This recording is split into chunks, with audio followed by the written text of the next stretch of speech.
There were a number of questions about the media, and I will just read a paragraph from your book. According to a study of media coverage of the 2016 primaries by the Shorenstein Center on Media Politics and Public Policy, only 11% of coverage focused on candidates' policy positions, leadership abilities, and professional histories. I find that hard to believe. My personal sense is that number is much too high. A couple of things on that. Talk about your critique of the corporate media, and how does that fit in with the fact that Donald Trump has been waging a campaign on the media as allegedly liberal and is clearly trying to discredit, if you will, factually oriented media. How does your critique fit with Trump's critique? Okay, well, it doesn't fit at all. I thought you might say that, but... But here is the issue. It is, in fact, I think the title of the chapter is "The Corporate Media, a Threat to Our Democracy." This is serious stuff, and it is all the more serious because you're not going to see it discussed on television. It's not going to be. And it's not going to be in most newspapers. But here's what you got. You have approximately 6 major media conglomerates, Time Warner, etc., who now control about 90% of the what we call media, which means that a handful of giant conglomerates exercise enormous power over what the American people see, hear, and read.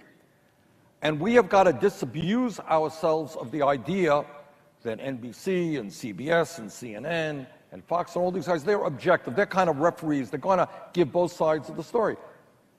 The function of corporate media, and I hope I don't shock anybody, is to make money. That is their job. They are a business. They make money.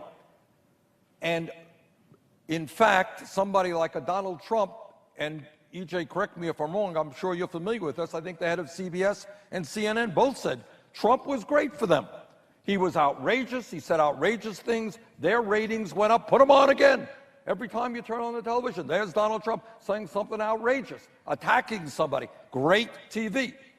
Now, we had the misfortune of not being a campaign which believed that we should viciously attack our opponent. Okay? And I try to run as positive a campaign as I could. And I also believe that a campaign and what democracy is about is taking a hard look at the real issues facing the country and offering solutions to those problems.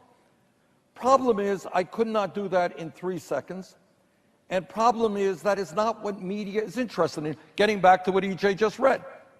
And what he read is that study after study tells us most of television coverage is attacks, all right? And that works very well for television. How much discussion, and this blew me away, and this is in the book. I quoted some guy who did a study. And this is what the study said. Study said they looked at television over a period of time, and they wanted to see how much discussion there was of poverty on television. I think it was the evening news, or Sunday news shows, I can't remember. Turns out that 2/3 of the entire discussion of poverty was based on things that I said. Now that is pretty pathetic, that one candidate does 2/3 of the discussion about one of the most important issues facing this country. Do you know how much discussion there is about climate change on the evening news? Virtually none. Do you know how much discussion there is about comparing the American healthcare system to what goes on around the rest of the industrialized world, where every country on earth guarantees healthcare to all people? Virtually none.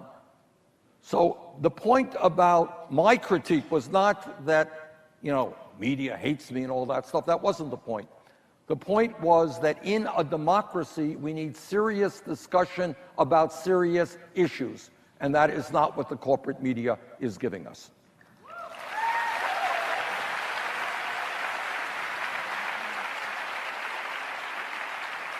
Now, Trump's problem is what the media was discovering is that he was a pathological liar. And I don't say that I'm not into, I really don't. I have many Republican friends and we disagree. But every day this guy would say something that was completely off the wall. He was the only person in America who saw on television Muslims celebrating the destruction of the Twin Towers. Nobody else in America saw that on television except Donald Trump.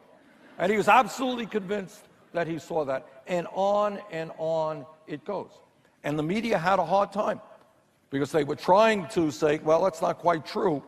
And he would take offense to that. That's a very different critique than my feelings.